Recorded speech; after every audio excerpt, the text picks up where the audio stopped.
Good morning. Please stand. We're going to sing number 177, Sakura. Mara's going to play through it once if you don't know it. It's about the cherry blossoms.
Good morning. Welcome everyone to the Unitarian Universalist Church of Spokane, where we join together to create a nourishing, liberal religious home and to champion justice, diversity, and environmental stewardship in our wider world, or as we like to say in short, to create community, find meaning, and work for justice. Also like to begin each of our services by welcoming all that you bring with you, all of your uniqueness, your unique beliefs, your background, your lifestyle, your experiences, your differences, many of the things that maybe aren't so welcome in some of the other churches out there. So we're glad to welcome all of you, your whole self, into this space, whether you are joining us for the first time or a regular attendee, or if you're live streaming with us this morning, it's also great to have all of you. So thanks to everyone for being here. One announcement today, Pride Weekend is coming up in June, and we are going to need volunteers to help staff our Pride booth. So if that's something that you'd be interested in helping with for an hour or so, there's a sign-up sheet at the table. Is it back there, Tom? Okay, good. All right, at the end of the table with the flag, you could just sign up and someone from our Social Justice Coordinating Council will get a hold of you. And also, we're looking for photographs. If any of you have been down there in the past and taken photos of some of our involvement down there to display at our table, that would be wonderful. Okay, so that is all I have for now. Let's take a couple of extra minutes this morning to greet one another.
Some of you are sitting down on your own, so I figured I better ring the gong.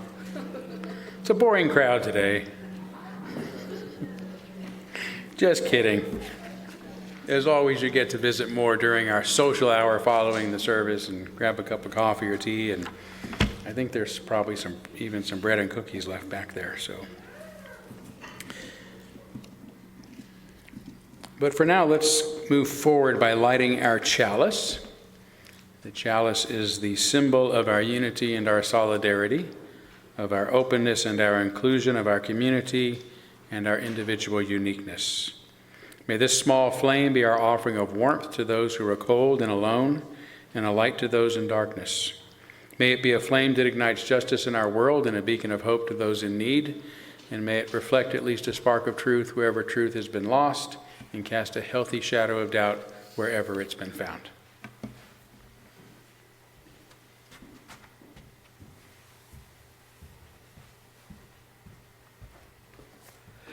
The opening words are from Chief Joseph, whose name in Nez Perce means thunder traveling to higher areas. Let me be a free man, free to travel, free to stop, free to work, free to trade where I choose, free to choose my own teachers, free to follow the religion of my fathers, free to talk, think, and act for myself.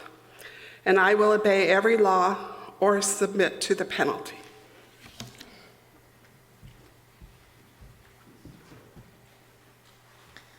Please stand, join me for number 97, Sometimes I Feel Like a Motherless Child.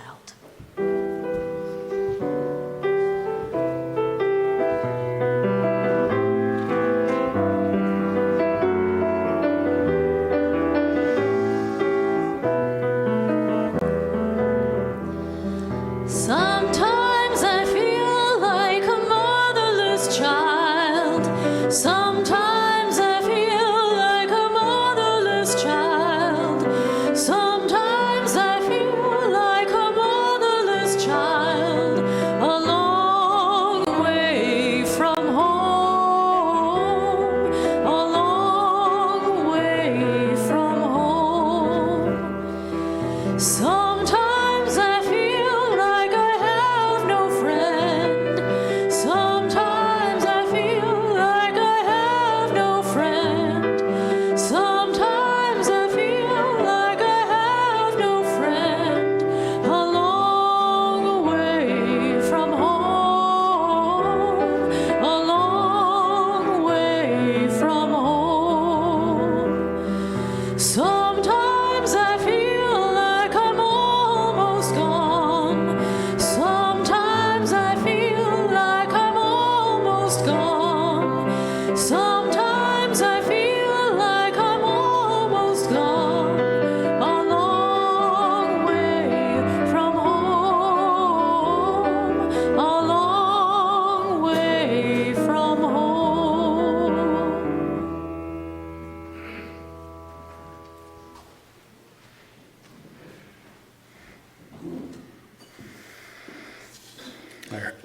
We sang that song at the early service, and I just ended up being really caught up in it.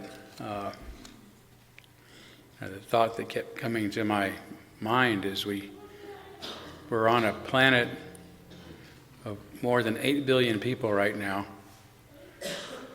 and there are people on it who feel homeless and alone.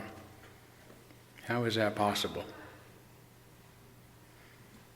And I think it's possible because too many of us are putting up walls and barricades and borders and conditions that keep us apart as one common human family. So that's a sad song to me, but an important one. It's a good song leading into our Candles of Care, where we've been for far too long now mentioning the people of Ukraine and that region of the world, and Israel and the Palestinian people, all who are being treated by some like they don't belong on this earth.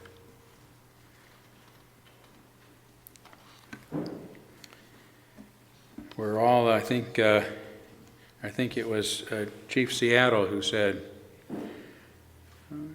all people are children of one mother, the earth, and deserve equal rights upon it. And these words were beautiful too, by Chief Joseph. Let me be a free man, free to travel, free to stop, free to work, free to trade where I choose, free to choose my own teachers, free to follow the religion of my fathers, free to talk, think, and act for myself. That's what everybody who walks on this earth should be able to do. All right, I wasn't going to do that again this service, but I did it anyway. So let's take a moment of silence on behalf of those you might be thinking of, and as always, you're welcome to name them aloud if you like.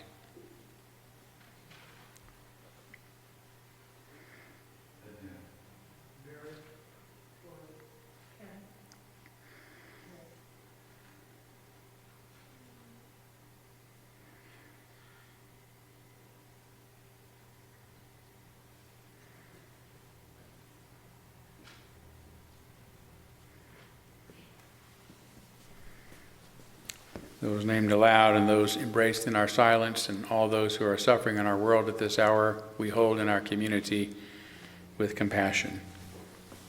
And we do have a special collection this morning. You'll find a special collection envelope in your order of service. This special collection will go to Meals on Wheels, which, as our order of service says, is really a lifeline to a lot of seniors who might otherwise go hungry, but also an opportunity to have connections with others who are delivering those meals. And thanks to everybody who are in our church who are part of that program and delivering those meals to people every week. So please do use the special collection envelope if this is something you want to contribute to. You don't have to seal it. We'll know what it's for. And if you're live streaming with us, you're welcome to go online. We'd appreciate it, and make a donation as well. So thank you in advance for your generosity. We now gratefully give and receive this morning's offering, which helps sustain this community and our mission to the larger world.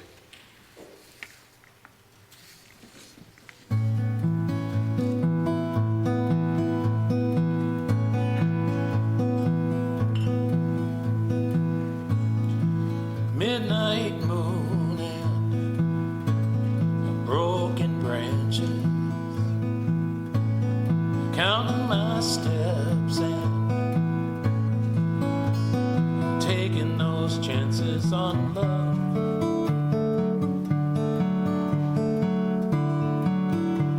And taking those chances on love again.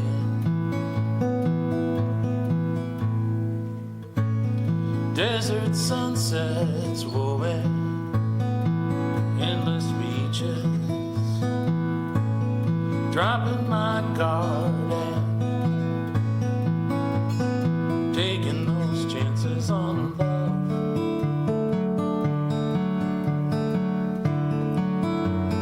Taking those chances on love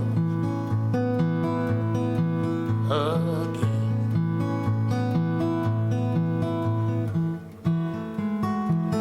Taking those chances on love.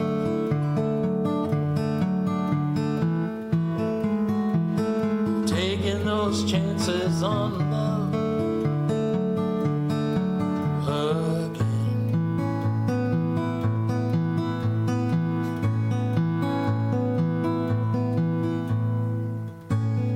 Holiday hearts and songs unsung, treading softly, going out, taking those chances on love.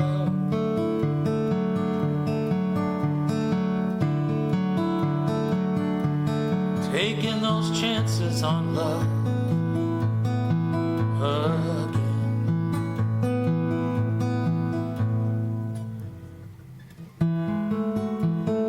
taking those chances on love.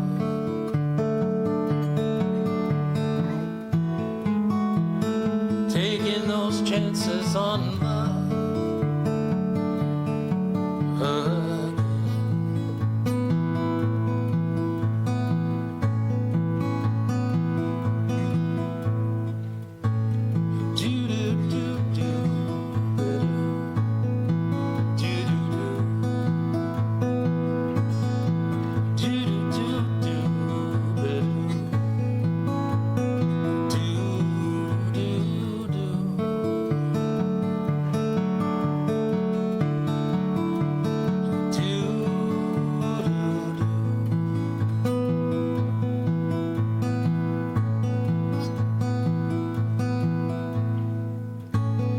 More to come,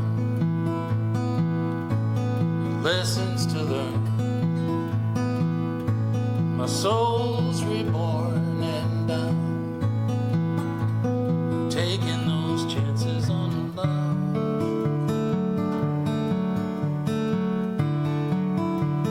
Taking those chances on love.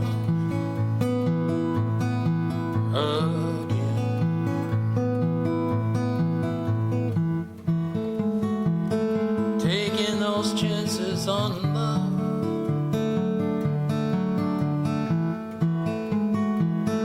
Taking those chances on love again and again and again and again.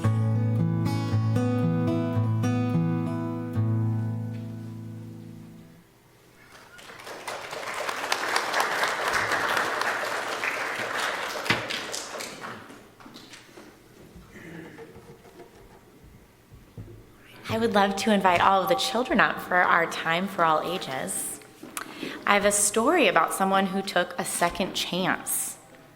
The story is called John Murray and the Winds of Change, and I've adapted it from a UUA RE lesson.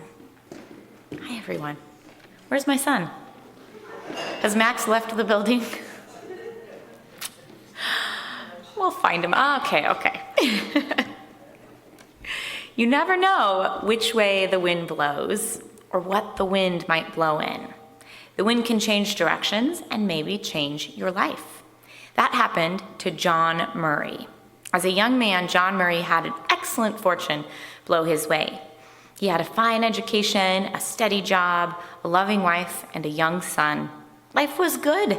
And then, suddenly, everything changed. John Murray's wife and their son got sick, and they both died. John lost his job, lost all his money, and was put in jail because he couldn't pay his bills. John was a very religious man, a Universalist, who had even preached about a loving God. And now, he felt like his life was over. Friends encouraged him to go someplace where he could start again. So he sailed for America in a ship named the Hand in Hand. Do you think that's a funny name for a ship? Yeah, I see those faces. I kind of thought so too. Well, the wind blew the Hand in Hand toward their destination of New York. But dense, soupy fog rolled in and the ship ran aground in New Jersey instead. John and a few other brave people volunteered to leave the ship, go on land, and figure out how to get to New York.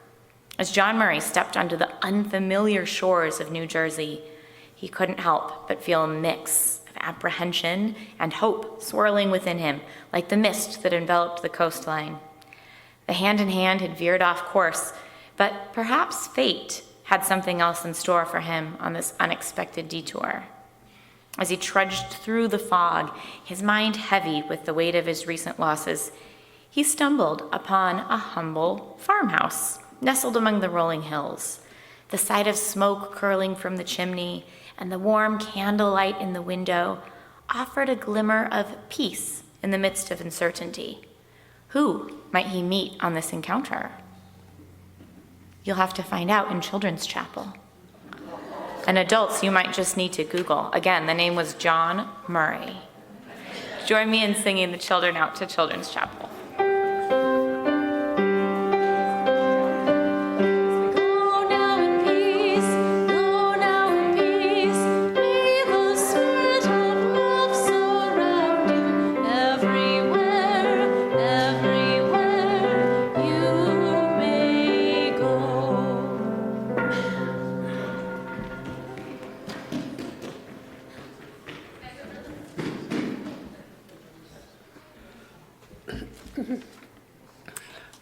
For the meditation this morning, words from Vera Nazarian.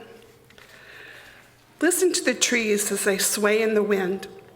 Their leaves are telling secrets.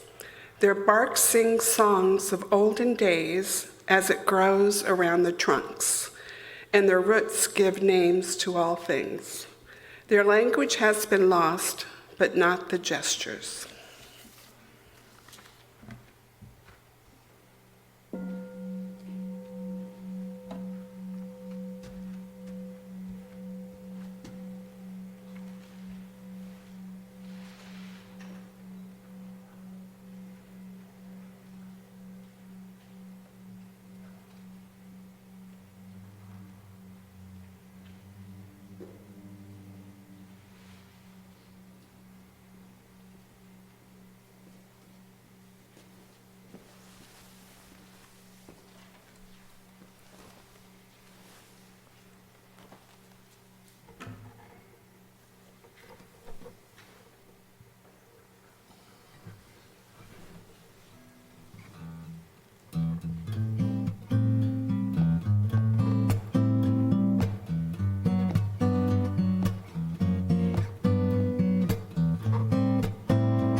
This land is your land. This land is my land. From California to the New York Islands, from the Redwood Forest to the Gulf Stream waters. Whoa, this land was made for you and me. Whoa, as I went walking that ribbon of highway, I saw above me that endless skyway. I saw below me that golden valley. Whoa, this land was made for you and me. You know, I've roamed and I've rambled. I followed my footsteps to the sparkling sands of her diamond deserts, and all around me, you know, a voice was sounding.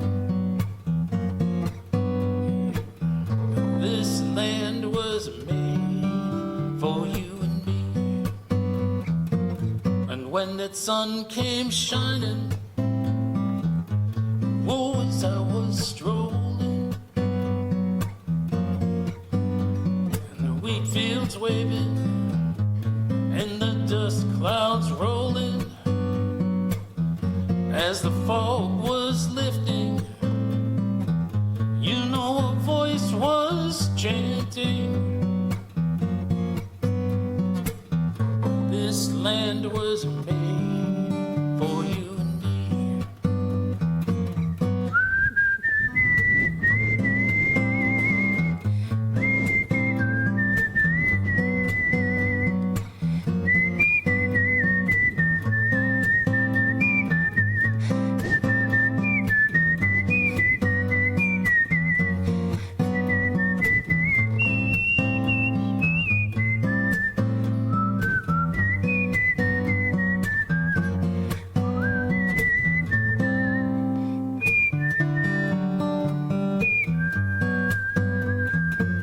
Give Madeline a hand.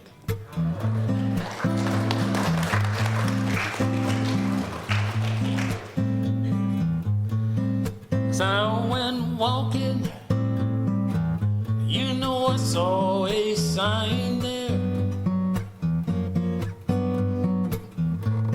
on the sign that said no trespassing. But on the other side, you know that it said nothing. that side was made for you and me. In the squares of the city, in the shadow of a steeple, by the welfare office, I saw my people. They stood there hungry, and I stood there asking, is this land made for you and me? Well, nobody living can ever stop me as I go walking that freedom highway.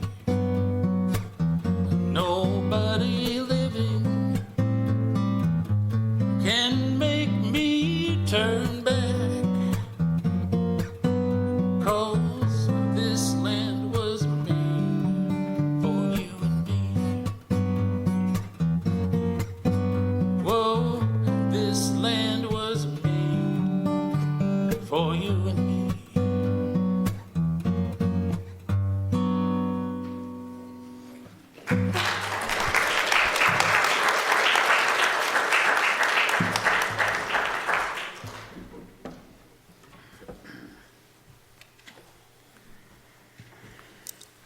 Well, I was supposed to get up and give a fiery sermon, and now I'm totally chill. Wow, thank you so much. That is just so beautifully sung, and you know, the way you sing that song, I think help all of us appreciate the lyrics, maybe in ways we haven't been able to do for a while. So thank you for that. You're welcome. Woody Guthrie was a great advocate for victims of the Dust Bowl, and for folks who know our history.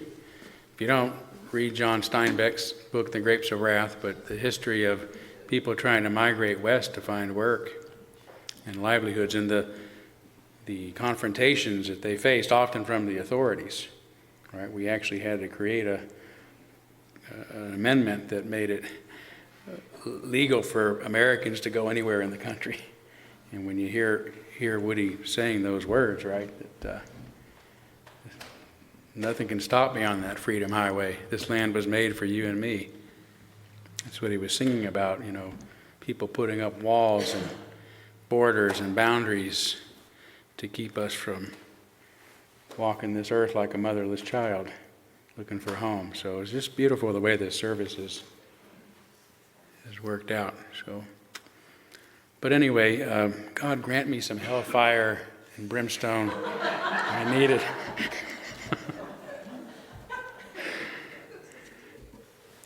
So I should explain the title here. I just assumed you would take it, you would understand. I took it for granted you'd understand it. But Steve Hassan, who is a leading cult expert, I shared this with him during some correspondences this week that I'd be speaking about this, and he very politely wrote me back and said, actually, it's spelled with 2 O's, you know, so.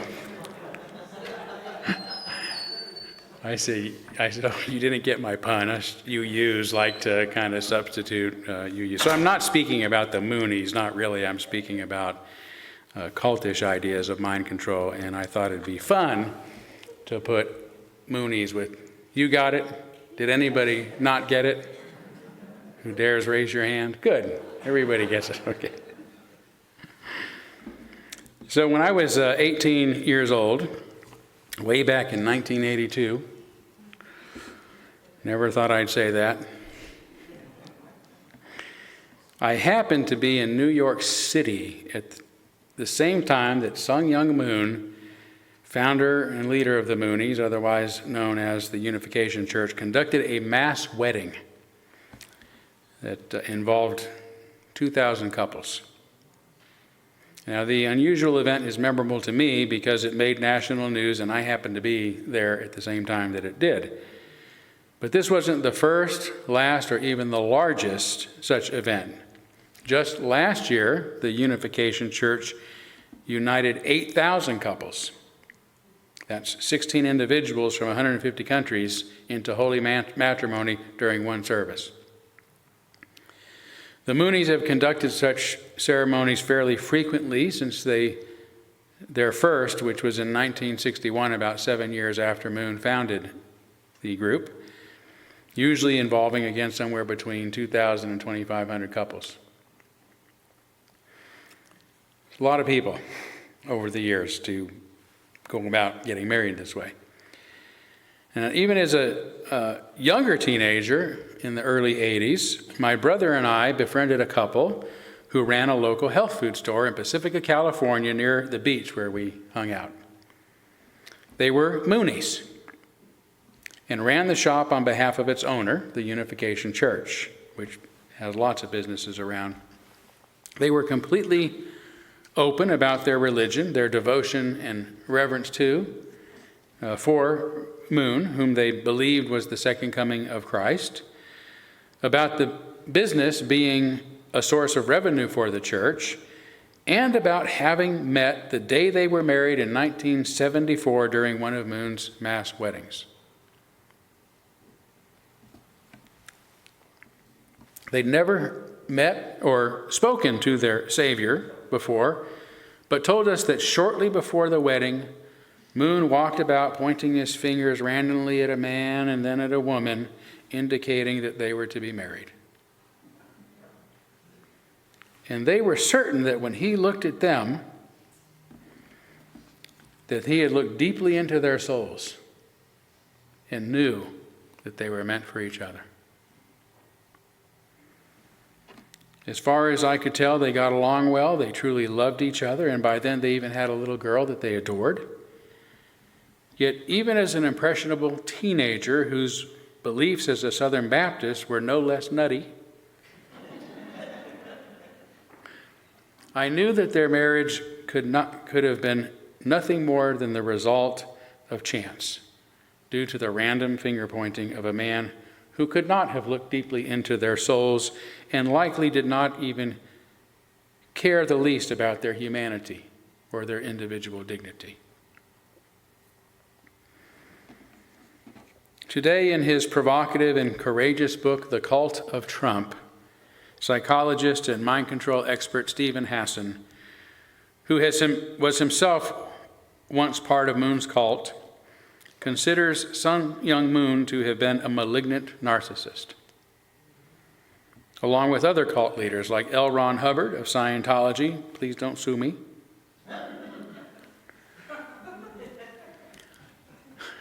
Jim Jones of the People's Temple, David Koresh of the Branch Davidians, Warren Jeffs, the Fundamentalist Church of Christ of Latter-day Saints, and Bhagwan Sri Rajneesh from the Rajneesh movement, and Keith Rainier from NXIVM.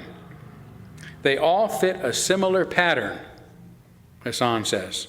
Grandiose, arrogant, bombastic, supremely confident, demanding of attention and admiration, rarely admitting a mistake. They were known to lie, cheat, and steal without apparent conscience and empathy.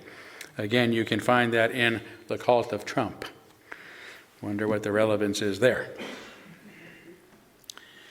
So I was surprised in reading Hassan's book to learn that one of my favorite thinkers, social psychologist Erich Fromm, coined this term, malignant narcissism, to describe what he thought was the most severe mental sickness, one that represented the quintessence of evil, mostly because of the lack of empathy and morality on the part of the patient. Anyone who knows Fromm's work, which of course you should because I speak about him frequently, understands why he would consider this the worst of evils, because it is the opposite of his humanistic ethic, which he considers the greatest good.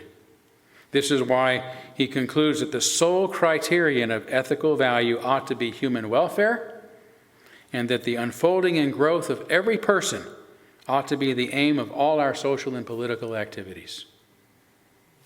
That's what we are to be about. Human welfare and individual unfolding. That is the quintessence of good.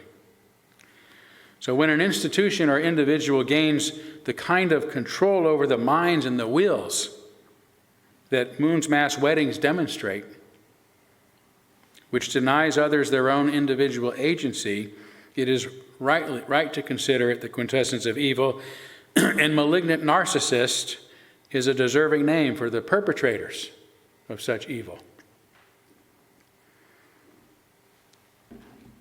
Tragically, the desire to control others so completely is itself a sign of a stunted personality, of an individual who is nowhere close to fully unfolding as a human being. Because we can't be human if we don't have empathy.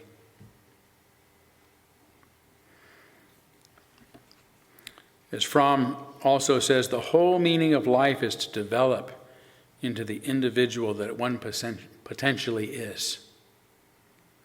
The duty to be alive is the same as the duty to become oneself.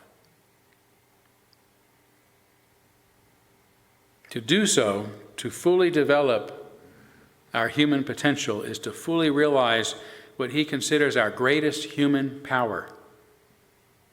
Our greatest human power, the ability to love. But love is an activity, he says, not a passive affect. Love is not a feeling, it is something that we do. And it is something that we do unto others. Love is something we do unto others. The most fundamental kind of love, which underlies all types of love, Fromm says, is the sense of responsibility, care, respect, knowledge of any other human being, and the wish to further their life. That's what love is. That's what a loving individual is. That's what a loving society is. A society that fulfills or nurtures the lives of others. So how do we know if a person is fully able to love? By how one acts towards others. Does one work to free them or to control them? Envy, jealousy, ambition, any kind of greed are passions, Fromm says. But love is an action, the practice of a human power which can be practiced only in freedom and never the result of a compulsion. But the psychologically and emotionally incomplete person, perhaps a malignant narcissist, if one is not growing at all, does the opposite.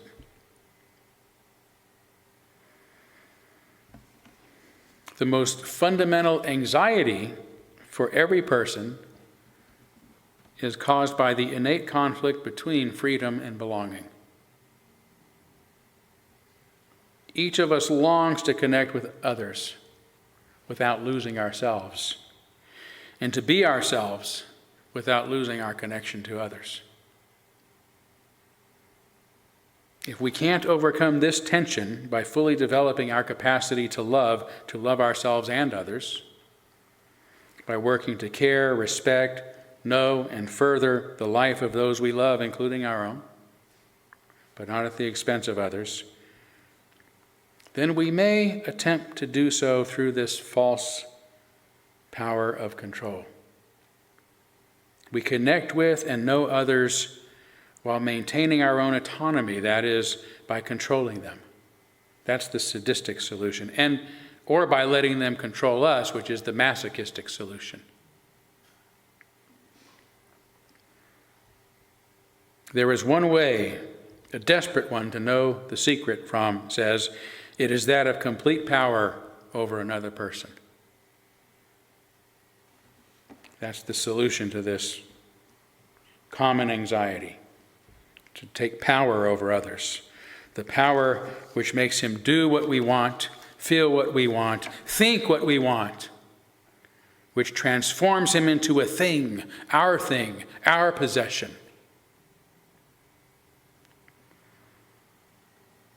The most confounding and troubling facet of all of this for me is not the malignant narcissist of the world, although they are disturbing enough. And there are plenty of them. But that so many people, thousands, even millions in some cases, are so easily influenced by them, are so masochistic in their existence, so masochistic in their attempt to resolve this basic anxiety. And I became acutely aware of this conundrum during my recent February sabbatical after watching 3 docuseries about various cults. 2 of them were UFO cults, and the third was about a very obviously troubled young woman who claimed to be God. So the beliefs of all 3 of these cults were so obviously ludicrous, right, just by me telling you those brief descriptions, that it was unimaginable that any person, let alone dozens to thousands, could have believed them. And the control of the cult leaders, that the cult leaders held over them, was so complete that in one case, the members all committed mass suicide.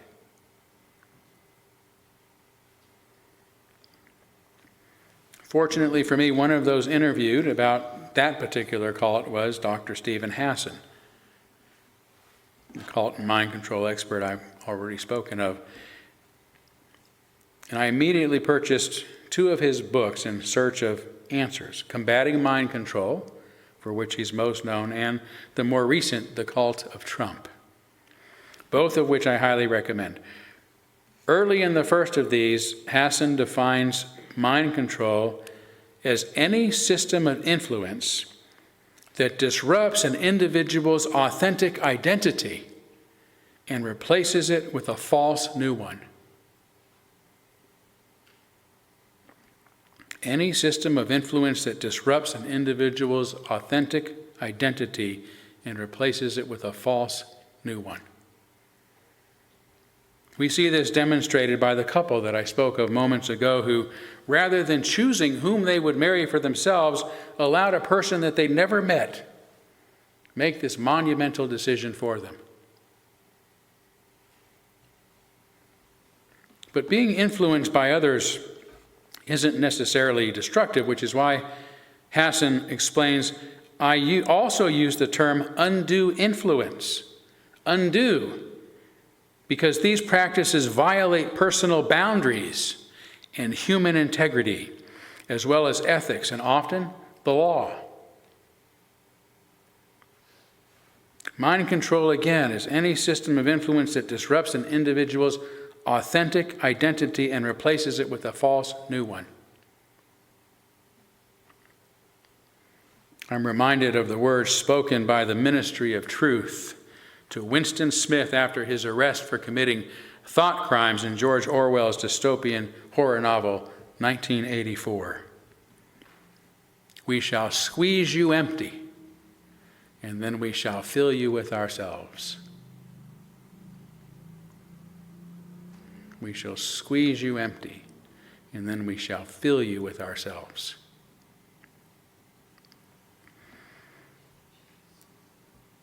Hassan says the essence of mind control is that it encourages dependence and conformity and discourages autonomy and individuality. Individualism is fiercely discouraged. But the line that most caught my attention in combating mind control is Hassan's assertion that even mainline religious organizations can have destructive aspects, use undue influence, or become destructive cults. Even mainline churches can become destructive cults. Is this what's happened to Unitarian Universalism? Has it fallen under the spell of a mind control cult? Does this explain why so many people that I thought I knew, colleagues I've known for many years, individuals who were once members of this very church, suddenly began behaving in ways that I could never have imagined? Have they lost their autonomy and individuality because of an organization that encourages dependence and conformity. In these groups, Hassan says, basic respect for the individual is secondary to the leader's whims and ideology. People are manipulated and coerced to think, feel, and behave in a single right way. Individuals become totally dependent on the group and lose the ability to act or think on their own.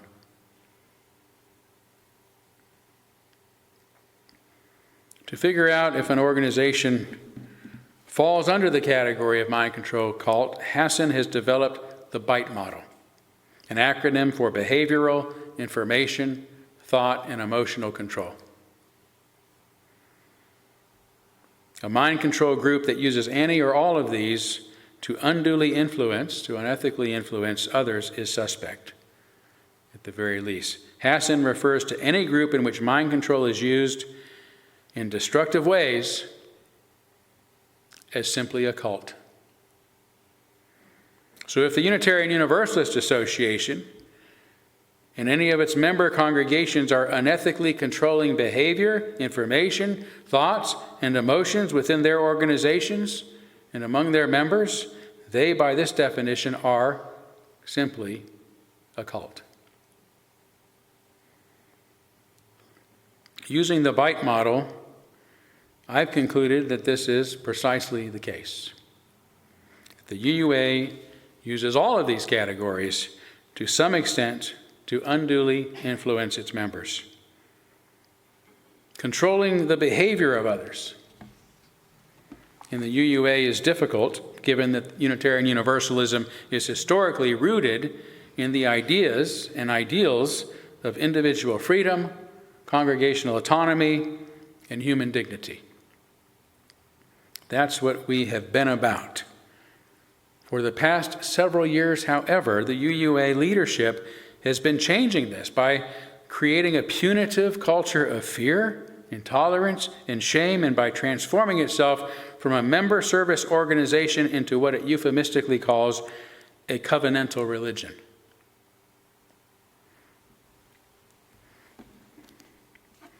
At the 2015 UUA General Assembly, for example, then moderator Jim Keyes announced a new task force explaining the task force was charged with changing the culture of the UUA from one of a member service administration to one of mutual covenanting. Keyes also spoke of reshaping how our congregations are governed, elated that, as he said, 8 districts in the South and Central Northeast have voted to dissolve and defer governance to the UUA. Whoopee.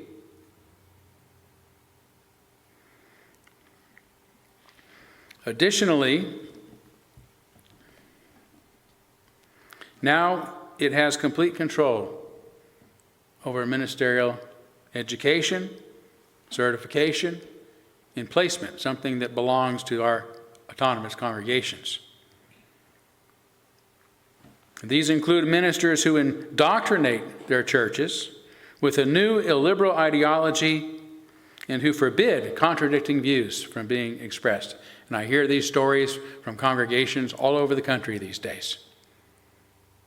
You wouldn't believe the things I hear. I could not imagine getting away with what some of these ministers are getting away with. You guys would run me out, hopefully, on a rail. I would deserve it. Imagine if you came and said, we want to do a book study on something. And, oh, well, no, you can't study that book in our church. What would you do to me? It's happening frequently. First of all, I'd never do it. You know why? Because I'm a Unitarian minister. I shouldn't have to explain it any more than that, right?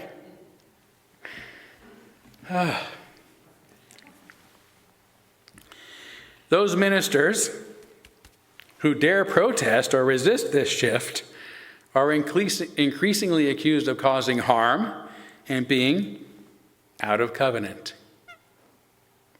We don't know what that means because they've never said what covenant or when I took it. Between the UU Association's establishment in 1961 and 2020, by the way, our religion's been around a lot longer than 1961, but that's when the association was formed. Between 1961 and 2020,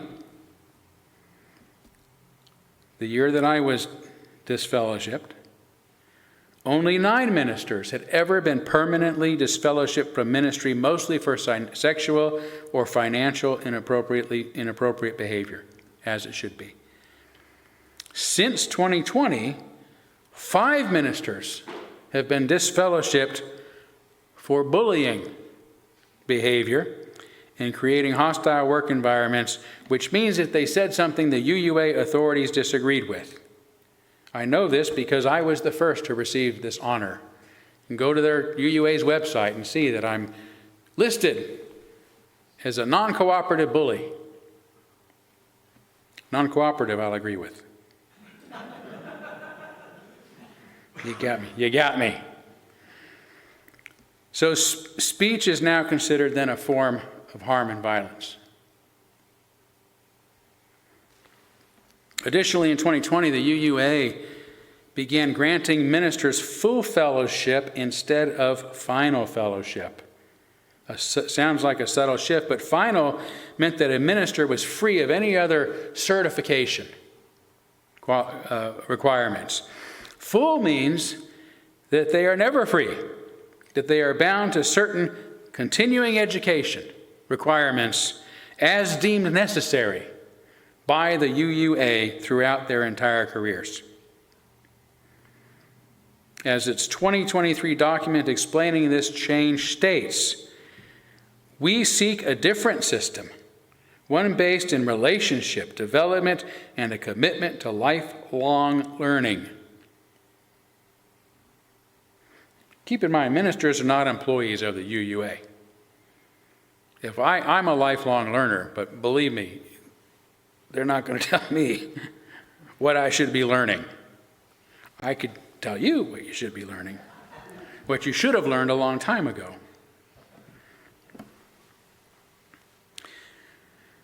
The same document now defines a minister as someone granted fellowship by the Ministerial Fellowship Committee, the MFC, which is contrary to our age-old tradition of exclusive congregational ordination. It is our congregations that make ministers, going back hundreds of years, not a member service organization.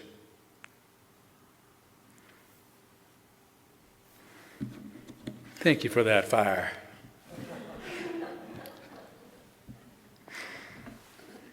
The document also states the UUA will approve only those whose work is theologically grounded, don't know what that means, expressed Unitarian Universalist values and principles, don't know what those are because they're getting rid of the 7 principles, and reflects commitment to anti-oppression, collective liberation, and ongoing learning. So you only get through if they say you get through. And you only get to our churches if they let you get through. That's the rub, guys. That's why our churches are endangered of being infiltrated by this mindset, this illiberal mindset. To be a UU minister these days, you better have learned your lessons. Regarding the control of information, since around 2021, the UU World magazine has completely eliminated, this is just one example, of its letters to the editor section. This section was once 5 to 10 pages long, and issues that came out, monthly, then bi-monthly, then now twice a year, I think. But after my 2019 book, The Gadfly Papers, made many people aware of what's happening, a policy was adopted forbidding my name from being published in the magazine, which necessarily eliminated most of the letters expressing concern. And rather than publishing only positive letters, the magazine simply stopped publishing all letters. The result is that now there is no place for feedback, honest or otherwise. Information is one-directional from the UUA to its members, and that information has become little more than propagandistic. Although the UUA is now claiming that it has always been a covenantal religion, ours is a covenantal religion. No, it's a liberal religion. This false claim reflects a concerted effort to eliminate freedom and individual thought. There's the thought piece.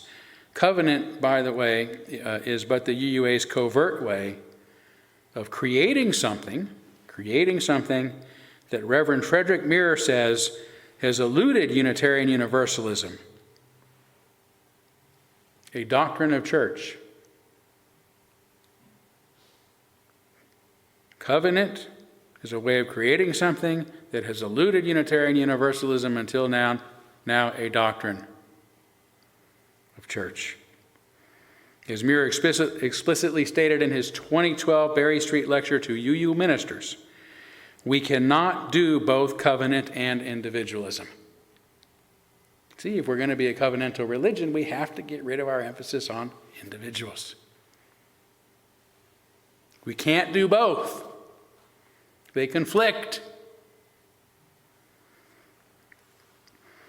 As mentioned during the 2016 UUA General Assembly, the moderator, Jim Keyes, as I mentioned, held up one of Muir's books while announcing this new task force, the new task force on recovenanting, charged with changing the culture of the UUA from one of a member service administration to one of mutual covenanting. In 2018, a UUA study action issue was approved, stating, "Decentering whiteness calls us to decenter individual dignity." Calls us to decenter individual dignity for our collective liberation.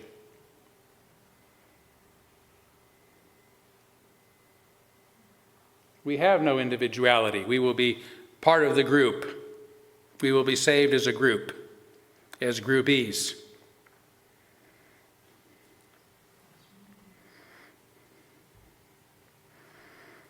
Statements like these are enough to prove both the purpose of this term and that it has only been widely used to define Unitarianism in recent years. Right? We have the dates. We have when it was announced in 2015.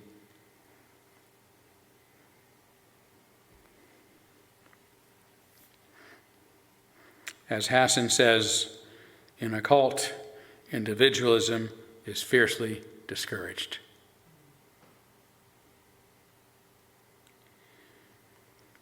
In the UUA, the use of logic itself, talk about thought control, is highly discouraged. A 2019 letter condemning me and my book states, affirmed by hundreds of UU ministers, I should say, states, "A zealous commitment to logic and reason over all other forms of knowing is one of the foundational stones of white supremacy culture." So even logic is ad hominem. Just using it makes you a white supremacist. Do not think for yourself. And it says, ideas and language can indeed be forms of violence that cause real harm. And the predictable freedom of speech arguments are commonly weaponized to perpetuate oppression and inflict further harm.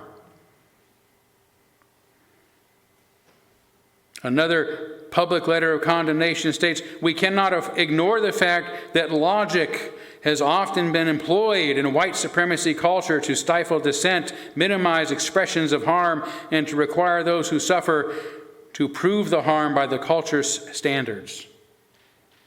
Reason and thinking is out, and church doctrine is in."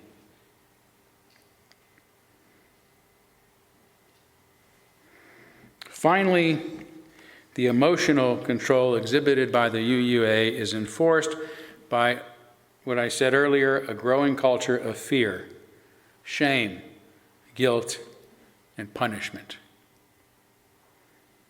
People fear being called out as racist, homophobic, transphobic, ableist, and so on, and are rewarded for signaling their own virtue, I should say, by calling out others and by joining in the public flogging of dissenters, or at the very least, keeping quiet, which, by the way, can also make one suspect.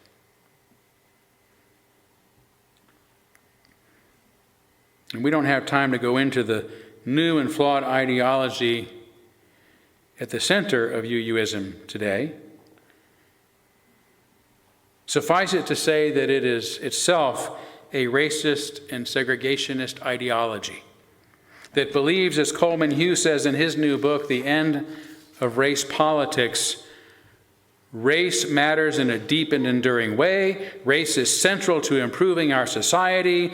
The sharp racial classifications are a necessary part of a just society. That blackness and whiteness encompass far more than the descriptions of skin color and ancestry, and encompass all kinds of stereotypes about thoughts, attitudes, beliefs, habits, and character. It is neo-racism. They call it anti-racism. It is racism. It is racist, and it is segregationist, and it divides the human family rather than bringing us together.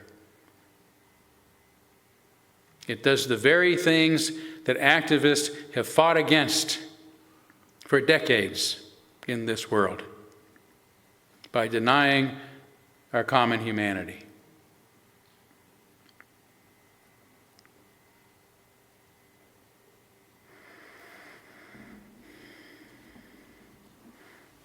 At the same time, the emotions of people with identities that have been historically marginalized are treated as if they have some kind of magical emotional supremacy. And that arguing with them is itself racist and harmful. So fear, shame, guilt, and illogic are means of emotional control that have become indicative of UUA culture. And by the way, my issue with the UUA is not this ideology. I don't agree with it, but it's okay for them to have it, for people to have it. My problem is those of us who disagree with it are no longer free to say so. That's the only problem. This is my religion. It's your religion. We should be free to disagree. That's what we're about. That's it in a nutshell. We don't demonize each other when we disagree. Not only are we free to disagree, free to say what we think, but we should be able to expect that's okay. We're not going to lose any friends over it. We're not going to lose our livelihoods over it.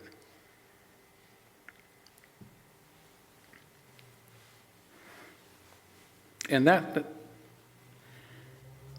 you know, in a community where discourse is demonized, I believe that the UUA, by any definition, has become a mind control cult. They are controlling our thoughts, our minds, or attempting to. So what's the takeaway from all this? You should just leave. I mean, that's it. It's over. No. It was nice knowing you, but sayonara. No, to answer this, I want to turn again to the wisdom of Steve Hassan, who, having recovered from a cult himself as a young man, the Muunies again, and after years of helping others do so, he doesn't consider himself a deprogrammer. Right? When you think of a deprogrammer, you probably think of somebody pulling up in a van, snatching somebody and taking them out to a cabin and torturing them until they admit they're in a cult. No, that's not it at all. It is simply, as he puts it, to be involved in helping group members think for themselves and make their own decisions. And you'd be surprised how successful this is once you get people get out of that control, that community of control where they're not allowed to speak with their friends or offer dissent or disagree, get away from their support, their family support systems, all that. Just get them out of that for a little bit. His story is he was in a car accident, and the Muunies didn't want to pay for his hospital bills, so they sent him home. And once he was away, he started thinking for himself again.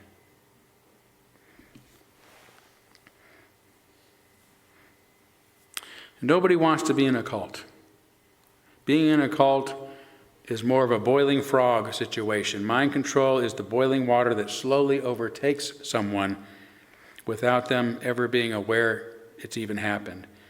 Yet Hassan says, I've come to believe that human beings are all born with an authentic self. All human beings are born with an authentic self, and that authentic self doesn't go away. It's still there, always in the background. It just needs to be recovered and rediscovered, as well as a desire for love and fairness and truth and meaning. It is something that no group can program out of a person, and therefore there is always hope for real healing. That's our role now. That's our role. That's why we're still here as religious liberals, to remain true to our commitment to individual worth and dignity, and to maintain in communities where people are free to think and express themselves, and to promoting that same for the entire world. The UUA has become a mind control cult, but we remain free thinkers. And our congregations, many of them remain autonomous from any church authority. Because of our continued presence in the world, we will be here to help others think for themselves and to make their own decisions. Should they escape the clutches of mind control, whether it's by leaving the UUA or waking up from other cults, be they religious, political, or secular, or caught in the cult of one person, a malignant narcissist. God knows there's enough of them out there who've overtaken their ability to think and act for themselves. It doesn't take much to understand that the whole world is at war right now over which idea will dominate. I didn't say which ideas will dominate. I said which idea will dominate. Because when we isolate ourselves into various ideological groups, we want our idea to dominate, and anybody who differs with us becomes a threat. That's the world we live in, mostly right now.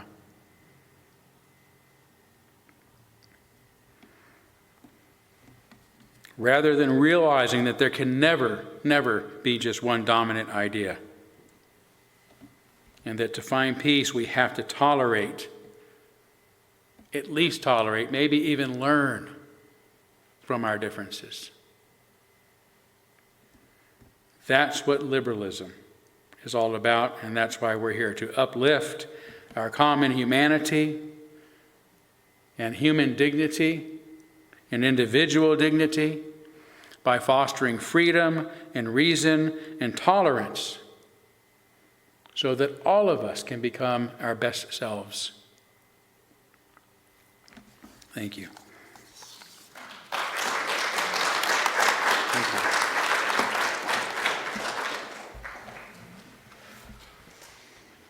Please stand, join me for number 326, Let All the Beauty We Have Known.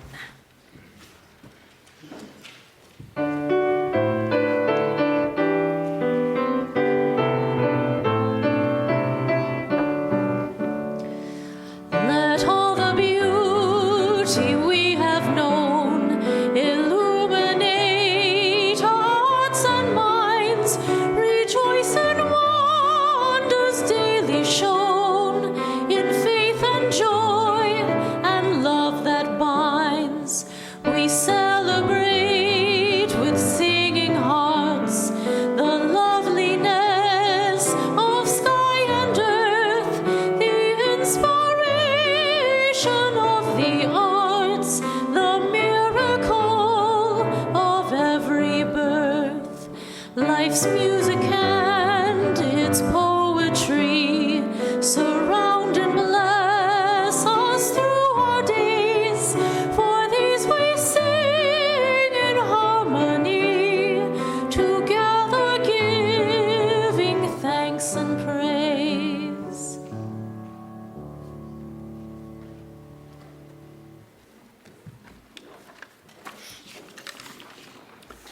For the benediction, the words of Abhijit Naskar, who is the author of The Art of Neuroscience in Everything. Abandon the ceremonies and become an awakened soul, a soul that sees no color but the color of joy, no religion but the religion of love, no language but the language of compassion. Become compassionate, my friend. Become brave, my friend. That is true religion. There is nothing else. Amen. Blessed be. Salam alaikum and shalom.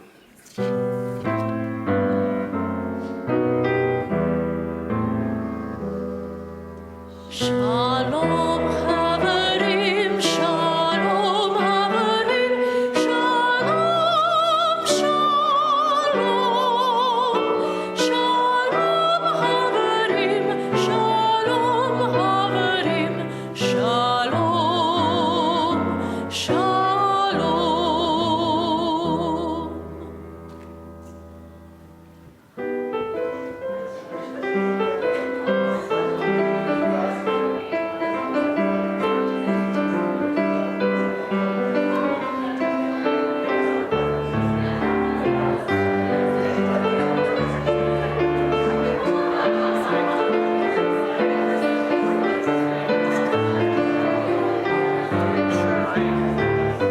Get mixed up.